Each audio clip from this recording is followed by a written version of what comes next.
Olá, amigos do Grupo de Estudo dos Fundamentos da Doutrina Espírita. Hoje vamos abordar o assunto retorno à vida corpórea. Quando se fala a respeito da preparação para o retorno, devemos lembrar que o espírito é sempre designado anteriormente à encarnação. Não existe uma escolha ou uma seleção, um sorteio, no momento do nascimento. O espírito já sabe de antemão para qual corpo ele está designado. Assim, as imperfeições que ele apresentar serão uma prova que vão auxiliar o progresso desse espírito. O estado de saúde, de doença, de beleza, de feiura, enfim, todas as situações poderão ser de proveito para o espírito durante a sua encarnação.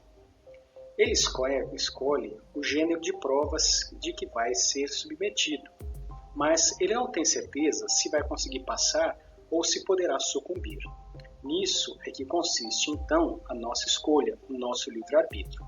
Podemos participar deste processo de escolha de acordo com as nossas possibilidades, mas não temos a certeza se vamos conseguir triunfar diante dos desafios. A união da alma e do corpo começa no instante da concepção, mas só vai se completar no momento do nascimento. É assim que se une o espírito molécula a molécula a este corpo. Existe um laço fluídico que vai se estreitando. Conforme vai aumentando o desenvolvimento do corpo, mais forte vai se tornando esse laço, essa união entre o espírito e a matéria.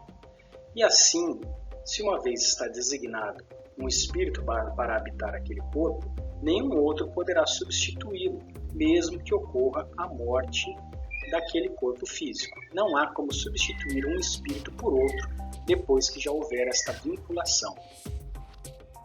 A infância é um estado adequado para que se possa fazer os devidos processos de ensino, de correções das suas tendências, das suas manifestações e incutir-lhe alguma coisa que possa ser proveitosa. A inteligência na infância é limitada, até que durante o desenvolvimento dos órgãos a razão possa ser mais amadurecida. E é também uma etapa muito importante para a educação, através dos ensinamentos, mas sobretudo dos exemplos. Então, a infância é a fase adequada para que sejam ministrados novos conhecimentos, que valerão por toda a vida do espírito enquanto encarnado. Quanto às faculdades morais e intelectuais, elas são provenientes do mesmo espírito, e é exatamente para isso que ele se propõe. Ele tem tanto as suas qualidades de um como de outro lado. É por isso que nem sempre existe um desenvolvimento equivalente do ponto de vista moral e intelectual. Há mais facilidade para um ou para outro, mas sempre haverá a possibilidade de se fazer algum tipo de interferência, de algum tipo de ensinamento para o espírito, sobretudo na fase infantil. A influência do organismo sobre o espírito é muito grande. A matéria é um obstáculo para a livre manifestação das faculdades do espírito. Assim, o estudo das nossas tendências e das nossas aptidões faz com que nós possamos compreender aquilo que fomos. E só poderemos manifestar as nossas tendências, os nossos gostos, as nossas facilidades no campo das artes, da música, da intelectualidade, do conhecimento das ciências, se nós tivermos órgãos que sejam aptos a apresentarem essa manifestação. Se nós tivermos um corpo que tenha determinadas dificuldades ou deficiências, como poderemos ser um atleta? Da mesma forma, como expressar a inteligência se por um acaso o espírito tiver algum bloqueio no seu corpo físico que impeça essa manifestação?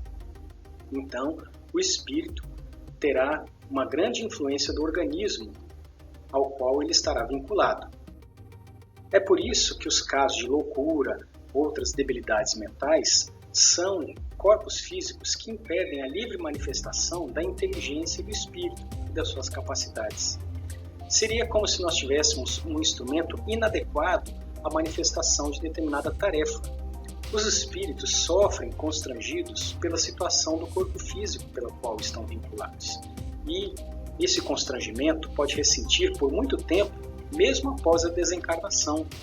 Porque quando o espírito fica durante décadas, 60, 70, 80 anos, vinculado à manifestação daquele corpo físico, esta manifestação pode perdurar durante muito tempo. É uma impressão que o espírito levará mesmo após a sua desencarnação. O esquecimento do passado, embora muitos reclamem, dizendo que seria um impedimento ao desenvolvimento do espírito, na verdade demonstram a grande inteligência do Criador.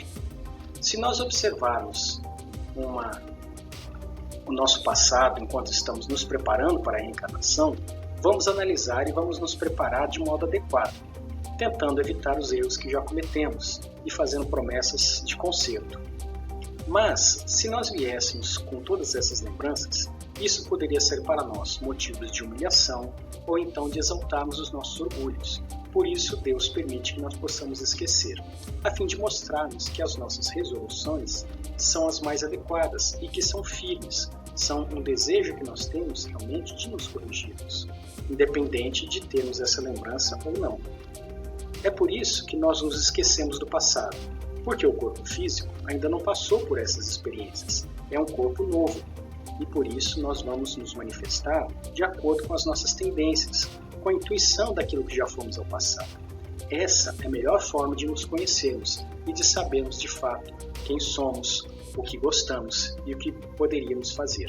A análise dessas nossas tendências é um grande indicativo de como poderemos proceder e o que deveremos corrigir na presente existência.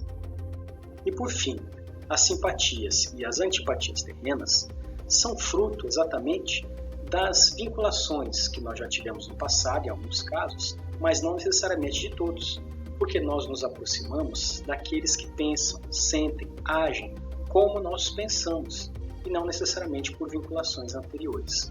As antipatias que nós observamos é porque muitas vezes observamos que as outras pessoas, por não pensarem como nós, podem ser um obstáculo para os nossos objetivos. Se temos objetivos bons, antipatizamos com aqueles que pensam mal. E o mesmo ao contrário.